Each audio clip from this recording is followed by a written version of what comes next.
All right. So we begin here where we left off last week in Genesis 29, verse 30. We pick up in verse 31, and this week we're talking about Jacob's children. Last week we were looking at him getting a wife. This week we're looking at his children. And I saw this. I usually don't put cartoons, but I thought it was interesting. Can you name who is who based on that picture? Faye? That must be Joseph in the middle, and that must be Rachel, and Jacob has his arm around Rachel, and that must be Joseph. And that over here must be Leah on the left, because Leah was the mother of 7 that are named. And then this much must be Bilhah and Zilpah. We'll meet them today. Well, I think we met them a little bit last week. We'll learn a little bit more. So today we're going to look at what I believe to be a tangled web that Jacob has woven by, one, seeking his own will rather than God's will, and 2, by being indecisive and being passive. And we see a lot of the same types, they call them in literature. A type is a situation that we see in various places. We see a lot of the same types that we've already seen. We know this author of Genesis is very intentional in the way that he tells these stories so that we make comparisons. And it's not an accident that Rachel is barren and she gives Jacob her handmaid. It's not an accident at all. Have we seen that type before? Yes. And so what you do when you have types is you look at the similarities and draw conclusions from the similarities, and then maybe even more informative is you look at some of the differences between the stories, and you can learn what the author is wanting you to see. So we left off last week, as I said, in verse 30. Then Jacob also went in to Rachel. He had worked 7 years for Leah. His father-in-law turned the tables on him and deceived him and gave him the older daughter. Ironically, he wanted the younger, he got the older. And that was a flip-flop on him. That was kind of our theme last week, because he was the younger and had displaced the older in his family. Yes? When Jacob met Laban, he made his match, didn't he? He did. Laban took him out behind the woodshed. But there's still more to come in that drama. I think Jacob might get the upper hand here a little bit later. We won't see it today. But he surely did. The deceiver was deceived, and that's an irony that we're supposed to learn from that. I think God wasn't pleased that Jacob was very quick to deceive others. I think God very much prefers us to be out in the open and be honest people. I know in my own life, and I've told you this many times, the one way that I can tell when God is working on me and I'm growing, I have a desire to be honest. And I want to hear honesty from other people, and I'm repulsed by dishonesty. That's one of the things in our world today that really, I've never loved politics. But what I can't stand is for people to say, it's all right, it's hypocrisy, to say, well, it's all right for these people to do this thing, but when this opposite group does it, it's an awful thing. I just can't stand that. And so I have a great desire for honesty, and I believe that's in view in chapter 29 here. I think Jacob's getting called out for not always being honest, not always being above board. God's will happened, but Jacob maybe could have done better. So he worked 7 years. He got deceived and married Leah. But he wanted Rachel. I believe, and I'm giving you an interpretation. I do every week when I give Bible study, for me to insinuate that I am giving you the pure and honest gospel truth about what the Scripture means. is not honesty. What I give you every week is my interpretation. I have tools, and so I have reasons for the choices that I make, but I'm giving you an interpretation, and that's fine, because there's nothing you hear out of a human being's mouth that is not interpretation. What is necessary, though, is that somebody is aware that they are giving you an interpretation. And so I give my interpretations in this thing, and in my interpretation, God turned the table, used Laban to turn the tables on Jacob because Leah was God's choice for Jacob's wife. And I think the story tells us repeatedly, Jacob, even after it's happened, says, no, I want Jacob's will. I don't want God's will. I want Rachel. Rachel represents human choice. Leah represents the one that God wants for him. That's my interpretation of this. I think there's lots of clues that support it. We would say in the scientific age, there's lots of evidence in the text that I make that decision, that interpretation in, okay? Not everybody interprets it that way, but I do.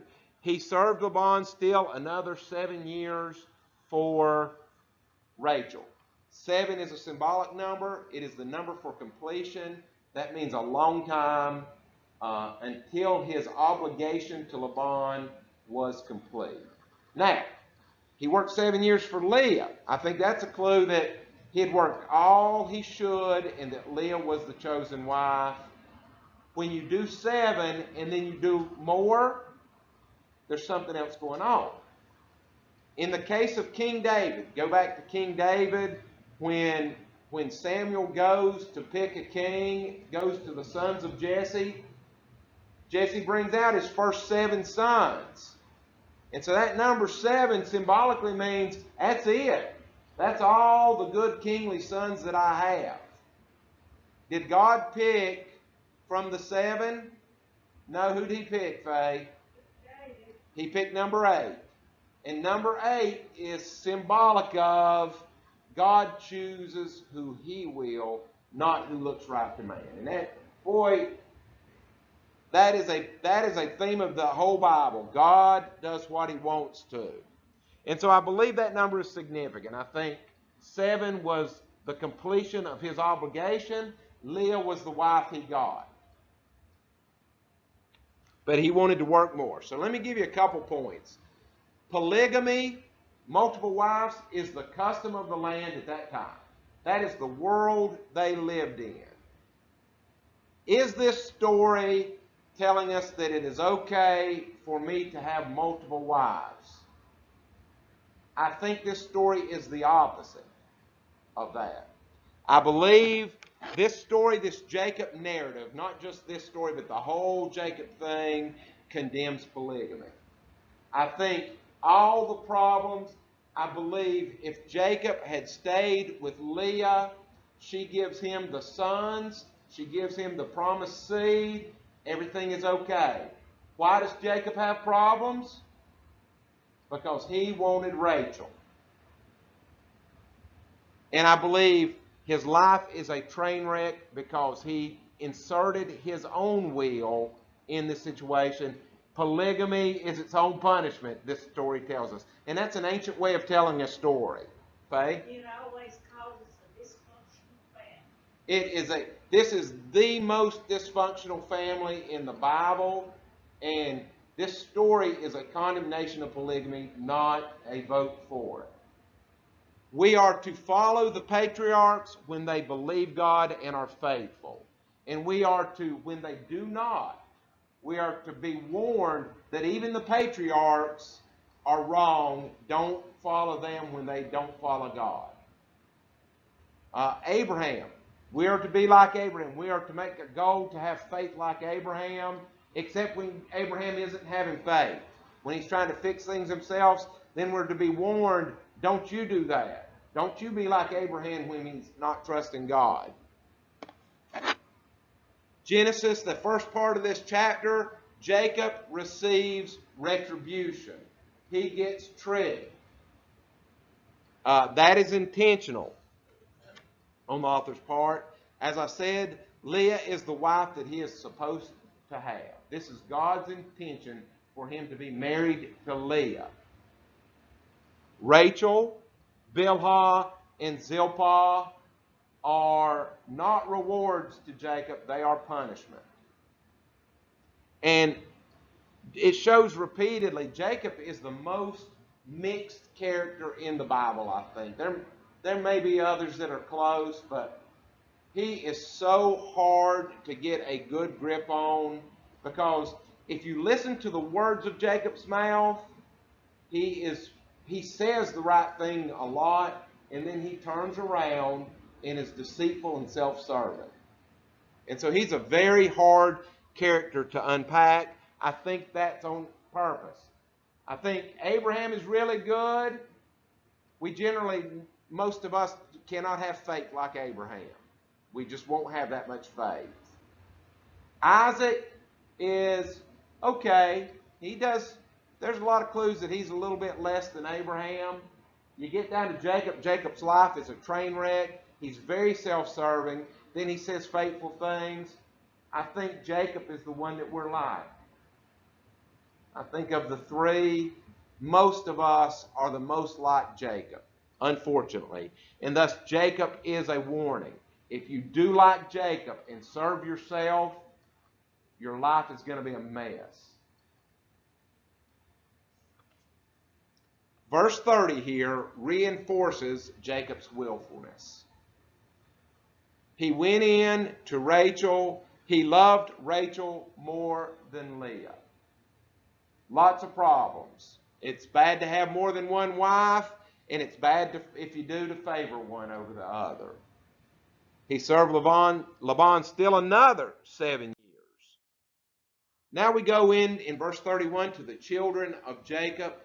When Yahweh saw that Leah was unloved, he opened her womb.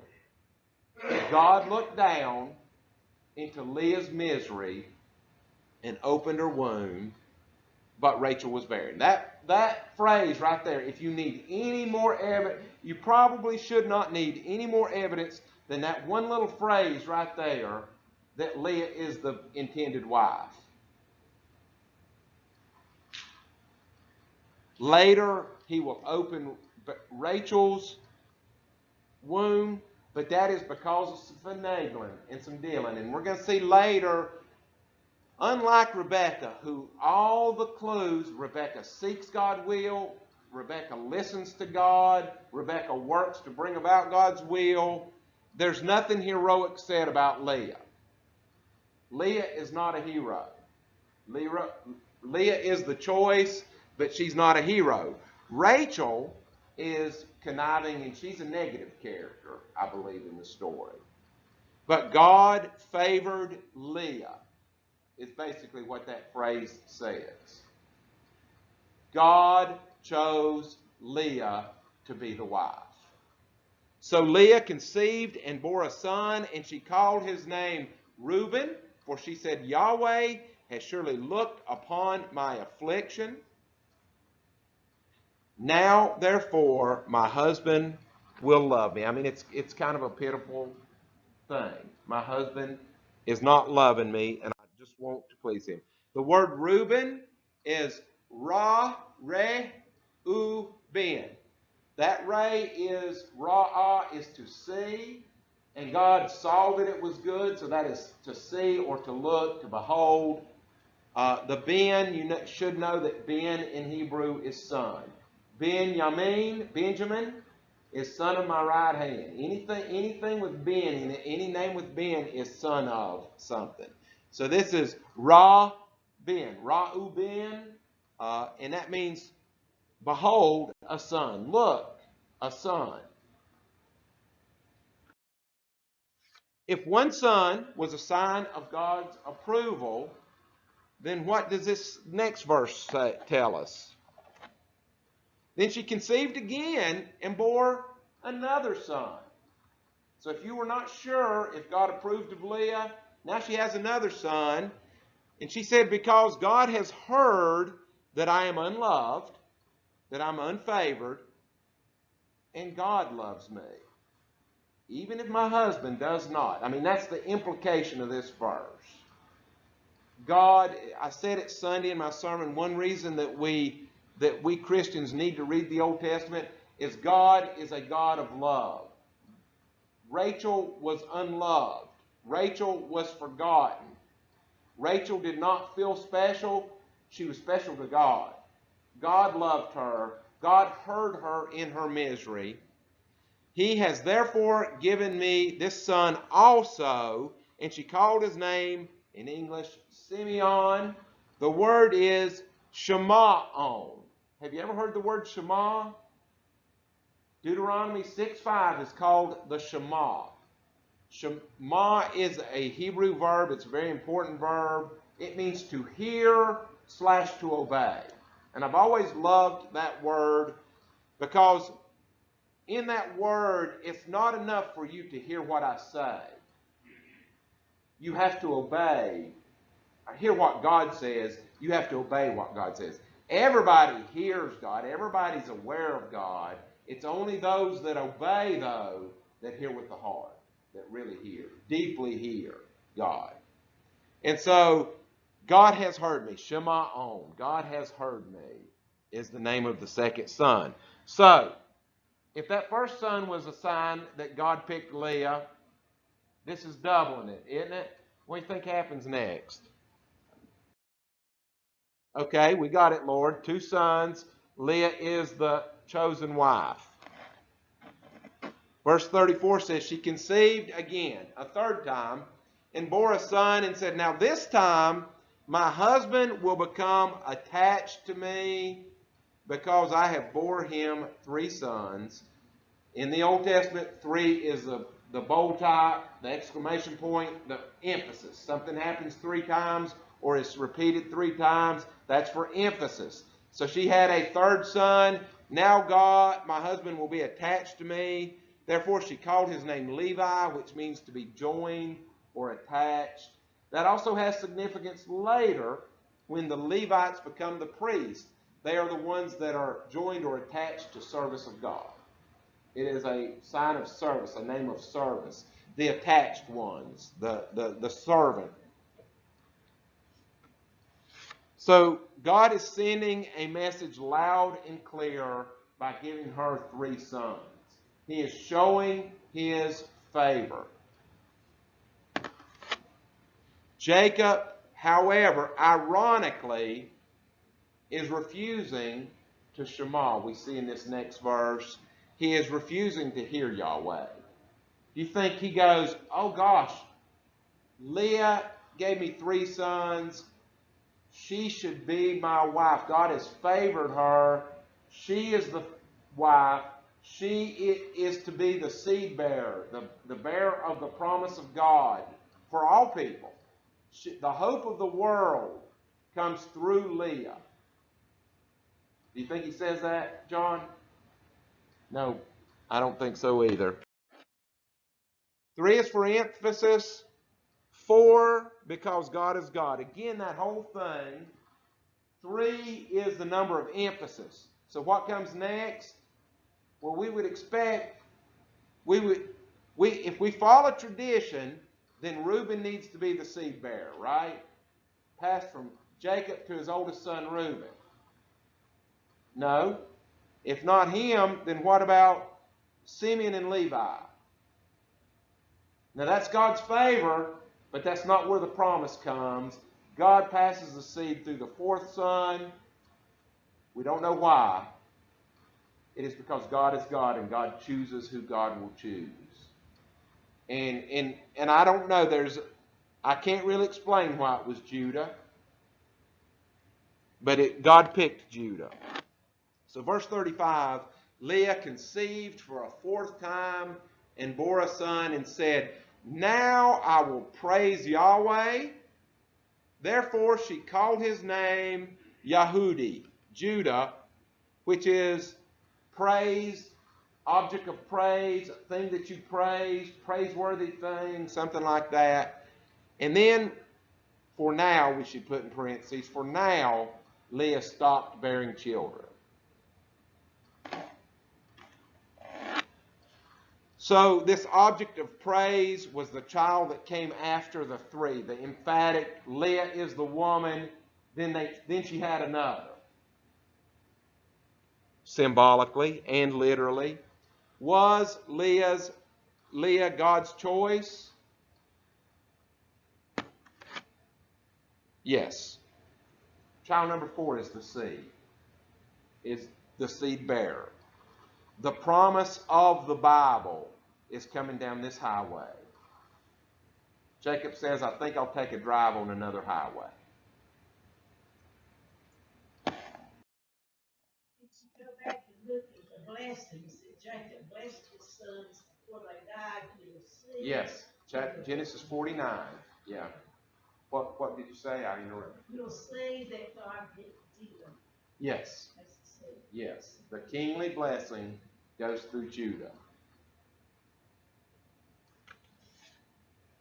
Goes on, verse 1 of chapter 30. Now when Rachel saw that she had borne no children to Jacob, Rachel envied Leah, her sister, and said to Jacob, give me children or else I will die. I believe at this point she insisted that, and it's not real, it's not giving us a ton of details, but it appears when it says Leah stopped bearing children, that Rachel demanded that Jacob stop visiting Leah's tent. And so she says, give me children or else I die, because we learn later that Jacob has stopped visiting Leah. Verse 2, and Jacob's anger was aroused against Rachel. Now this is odd. And so I think that anger there is a clue that something is not going on. And he said, am I in the place of God? Am I God that I can make you pregnant? And it's a confusing statement, and we could spend a while analyzing it. In a way, in a manner of speaking, the husband is in the position to give the woman a child. I mean, he can't make her conceive. But it's funny for him to get angry about it. There's a passivity about Jacob that always bothers me. He's never wants to step forward and take charge of a situation. He always shrinks back and he gets angry at her. It is God who has withheld from you the fruit of the womb. We're in that verse, as Jacob says, let me go to God and speak to him concerning this. Nowhere in that verse or any other verse. Contrast that with Rebekah. Did Rebekah, when she had questions and problems, did she go to the Lord with them? I believe on 2 different occasions she did. Why does Jacob not go? That's one of the things that is absent a lot in the big long block of Jacob narratives here. Jacob will be the primary character here through Genesis 36, I think. I think he gets 6 or 7 chapters. I mean, he rivals Abraham for the numbers of chapters that are focused on him, but he don't go ask God a lot of questions. So she said, Rachel, here is my maid Bilhah. If you're wondering, that name means troubled or calamity. A Bilhah. All right? Is this a good thing or a bad thing? I can get pregnant. Take my servant girl and go make her pregnant. And we've seen this before, haven't we? Go into her, and she will bear a child on my knees. In the eyes of the law, it will be my child, man-made solution, that I also may have children by her. In other words, we're not seeking God's will. We're seeking Rachel's will here. And I've got a plan to get, is that good or bad? Well, You know already, but let's look at the clues. Jacob got angry with Rachel. Nowhere did it say that Abraham got angry with Sarai. Jacob is ignorant of God's will here, or maybe better, refusing to see. Leah had children, lots of children, until I stopped going to see her. I've been to see Rachel a lot, and Rachel's not having children. Why is Jacob not praying? Why is Jacob not asking God? The legitimate son of promise. We know, now Jacob may not be aware of this, but again, he's not seeking God's will. He did not say, God, is this the child?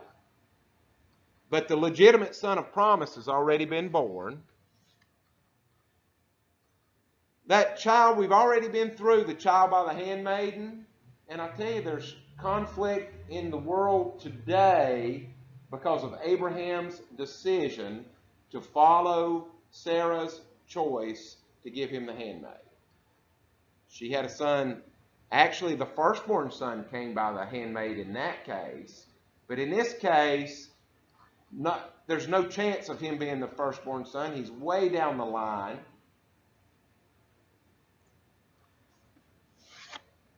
Bilhah means troubled, calamity. There's a very close word that means terror.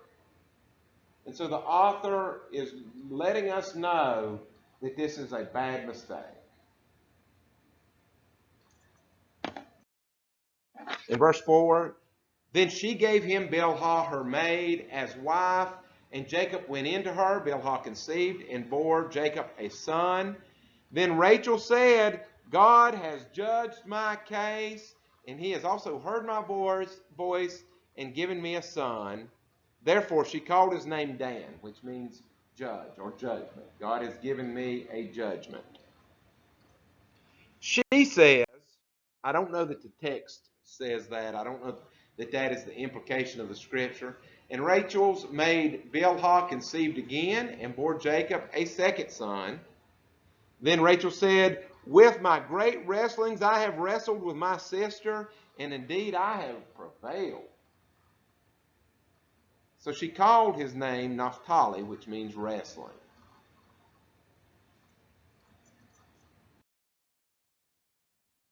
Leah's not heroic, as I've already alluded to. Verse 9, then Leah saw that she had stopped bearing children.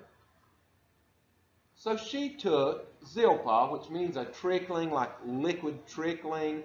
I would say this might be, slow leak might be a modern equivalent maybe of this word, not a gush of badness, but I think it's a negative title too. It's not terror or calamity, but I think it's a negative title. Her maid, and gave her to Jacob as wife. So she saw Rachel's sin, and even though God had favored her, she got down in the mud with Rachel. Leah's maid Zilpah bore Jacob a son. Then Leah said, a troop comes, and I'm not sure I like it. It says a Gad comes. And I'm not great with all these names, and there's a lot of debate. I don't really like troop. I think Gad is probably closer to good fortune.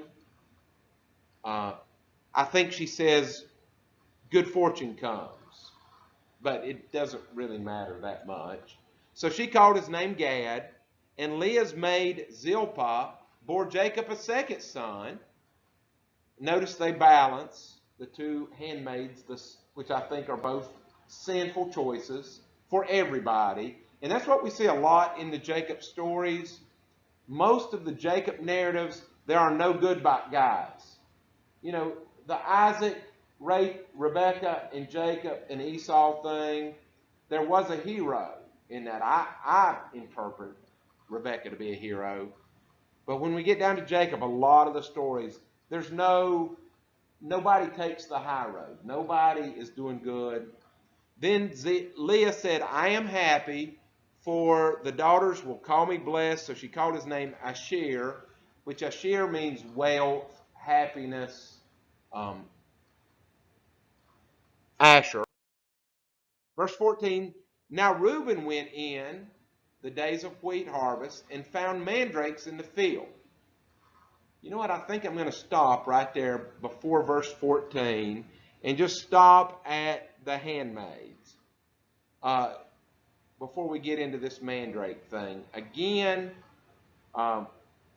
here, supposedly we'll see next week, the mandrakes are a help women have babies.